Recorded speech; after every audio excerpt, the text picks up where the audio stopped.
Manoj Raghunath Limaye, MR Limaye great processing युनिटमध्ये आम्ही पूर्ण प्रोसेस करून देतो. म्हणजे द्राक्ष वाळवून बेदाणा तयार करून निटिंग पूर्ण टोटल म्हणजे बॉक्स हातात सगळ्यांचा.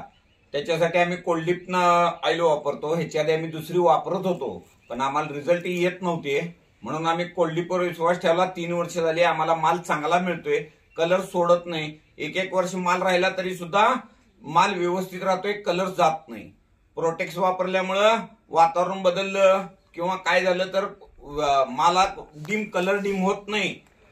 ह्यासाठी ह्याचे रिझल्ट चांगले आहेत म्हणून आम्ही हे तिन्ही प्रोडक्ट वापरतो. फास्टरनं माल 2 दिवस लवकर वाळतो आणि आत कुठं डॉर मणी राहत नाही, ओला मणी राहत नाही, पूर्ण सगळा एकसारखा माल वाळतो. पूर्वी आम्ही दुसऱ्या कंपनीचे ऑइल वापरत होतो, त्याच्या बॅच वेगवेगळ्या येत होत्या, प्रत्येक वेळेला वेगळी क्वालिटी मिळत होती. आम्ही कोल्डीप वापरतोय तेव्हापासून एकसारखा ऑइल येते आणि ह्या ऑइल मध्ये वर तवंग येत नाही, पिवळा लहर येत नाही. बाकीच्या सगळ्या ऑइलला वर लहर येतोय पिवळा, ते पाण्यात मिक्सिंग होत नाही आणि त्याचे परिणाम नंतर दिसायला चालू होतात.